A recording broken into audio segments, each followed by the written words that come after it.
Hey Peter, Mike K from the Charlotte Observer. Good to see you again. Good to see you.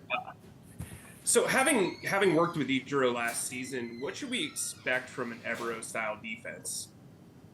Say that again. The door was closing. Oh, sure, no problem. Having worked with Evero last year, what principles and like what general baseline should we expect from an Evero defense this season?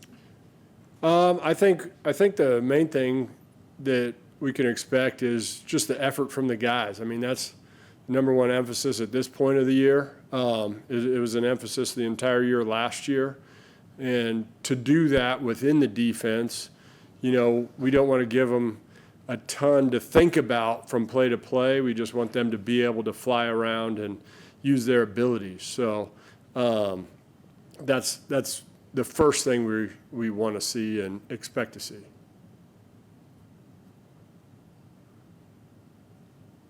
Over to you, Dick. Okay, I figured Mike had two or three questions. I got a couple. Coach David Newton, ESPN.com. Good to see you. Wanted to ask you first, how is Ellis Shacks adjusted to his new role? I think he's adjusted great.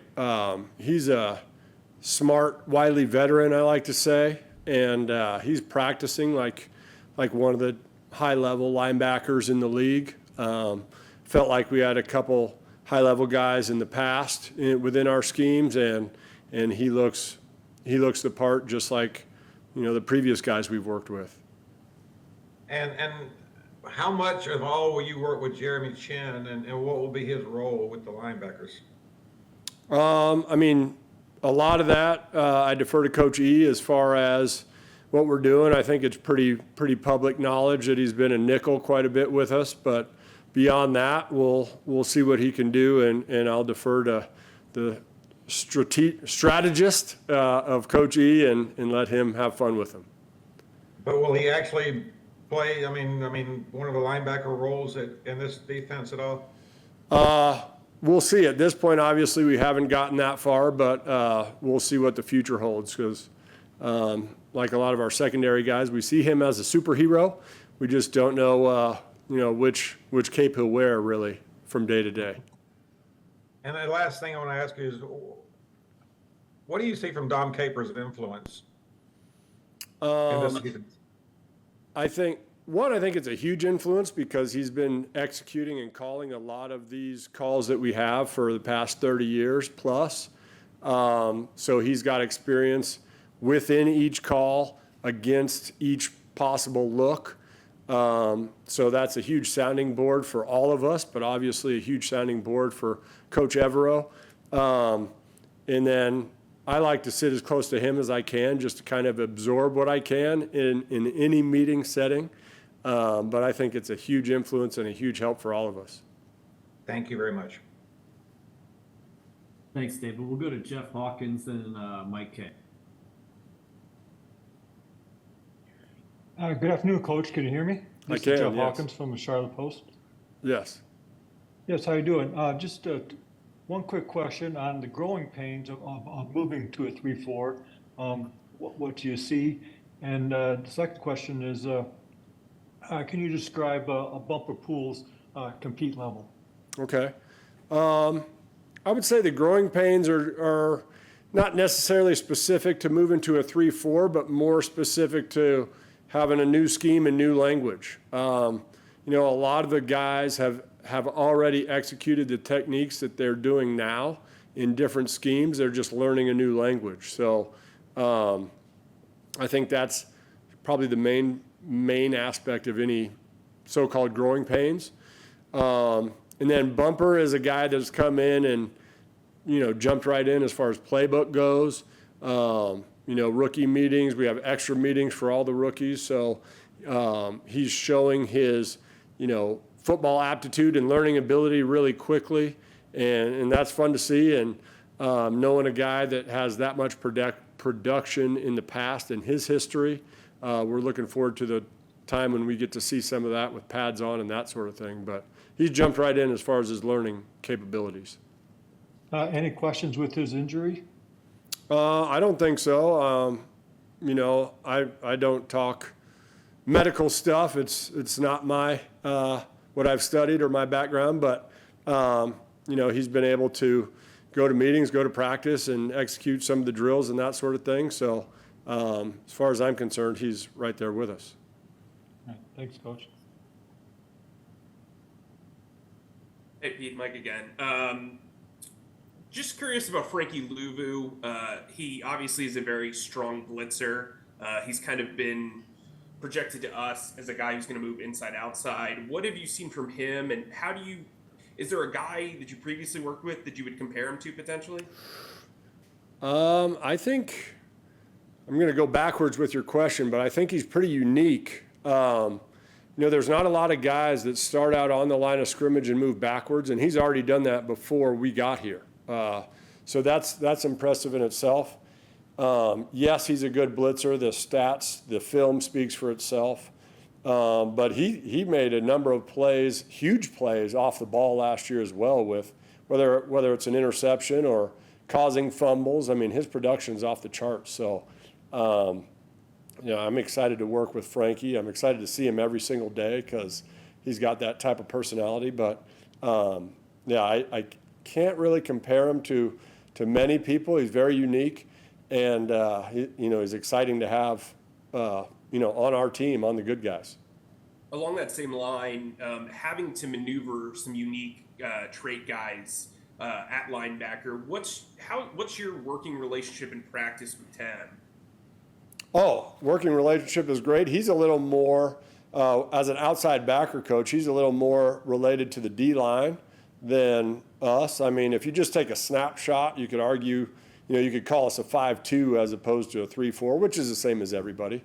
But yeah, he's more of a D-line guy, except for those few times we get a chance to be in coverage together and pass some things off. But working relationship is really smooth so far.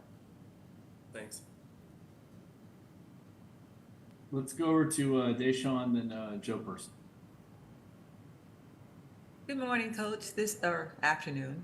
I'm behind. This Deshaun, the Channel 9 Eyewitness News. Curious to hear a little more of the backstory of your relationship with Coach Rivero, how that started and now evolved into your second opportunity with him. Right. Actually, it's our third opportunity. We were together at the 49ers. That's where we met. We were both quality control coaches together, and very similar ages. So, we just became friends on and off the field, in the building, out of the building. So we've stayed in really close touch the past 10 years or whatever it's been since we met, 12, 13 years. So when he got a chance last year to call it, I thought I had a good chance to jump in with him, and turned out I did. And then, relationship-wise, it's a no-brainer to kind of follow him where I can. If the opportunity arises to follow him, it's a pretty easy decision for me. If I could follow up on that really quickly, what do you glean from him as you're coaching with him that makes him so unique or stands out in the way that he does?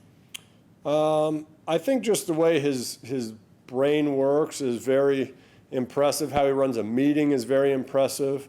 And to go back how his brain works, just how he basically evaluates an offense and what he likes that we do that can defend that offense. And he puts the pieces together in a way that's simple for us, the coaches, to sell to the players if we have to do any selling, and simple for the players to execute. I think he really does a great job of keeping things simple and practicing what we're going to play, practicing what he's actually going to call. So those are the things I think that stand out the most for me.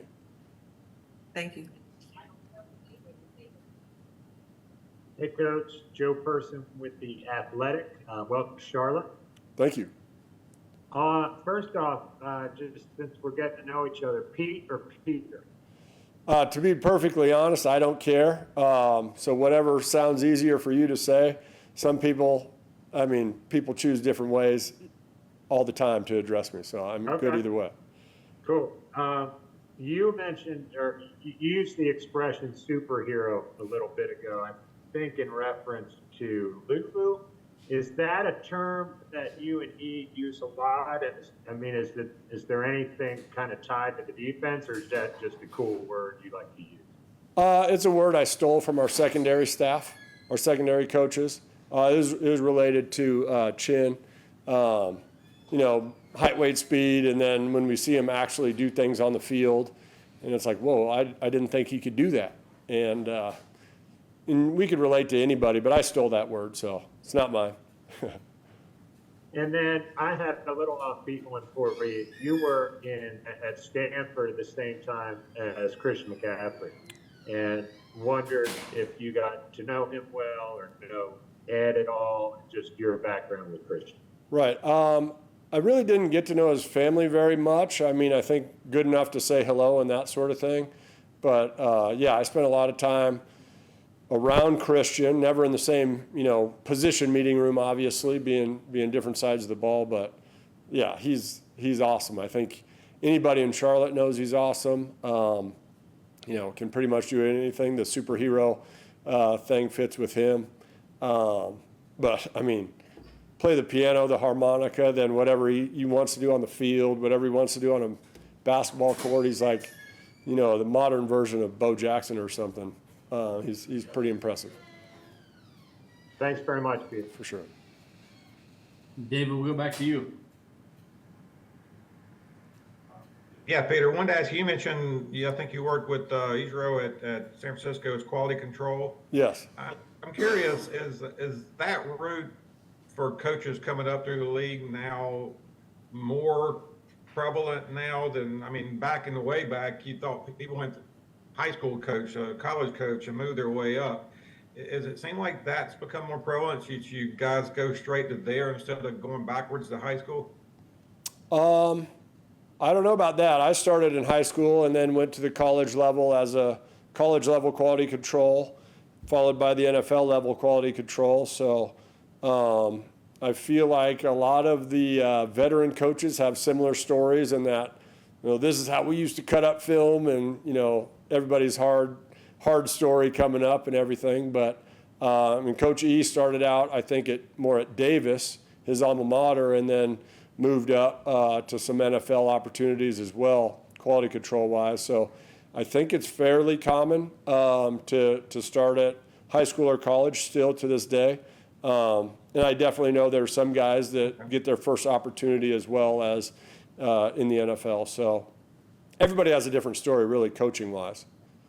And one more thing, what did you learn from Dom Capers through this process about the 3-4 specifically? Oh gosh, some of the stuff he talks about that he used to do in the past, I think specifically to inside backers, some of his blitz timing mechanisms he's talked about with me, and some of the emphasis he used to make with, you know, guys like Chad Brown back in the day, and you know, any number of Carolina Panthers, Sam Mills that he worked with in the past, Kevin Green, he has a lot of great stories about. So I think specifically to my position, I think a lot of the blitz timing are things that he's taught me and you know, talked about with me quite a bit. Thanks again. For sure. Coach, I know we got to get you going, so we'll go to one more question from Skylar Callahan at SI. Skylar, go ahead. Hey, Peter. Welcome to Charlotte. Just wanted to talk a little bit more about Shaq. I know you mentioned him a little bit earlier, but what does he mean just for you guys to have him back? Because I know that was kind of a decision that you guys made earlier this offseason. What does his value in terms of his leadership mean for you guys? I think you hit it on the head with that leadership word. Every guy on the defense looks to him first as far as what the next call is, where should we stand, I mean, everything. So his leadership, first and foremost, has really stood out to me. You know, just the way he sets the front with his communication. I mean, he's louder than anybody else, and he's more confident in what he's saying than anybody else. So I think that's the first part that we're so excited about. And then now that OTAs have started and we can really see some full speed stuff, or, you know, we're still, you know, shorts and T-shirts, but the full speed stuff within that has been impressive. So I think we're all really, really excited to have him. Thank you. Thank you, Coach. Appreciate you taking the time. All right, thank you.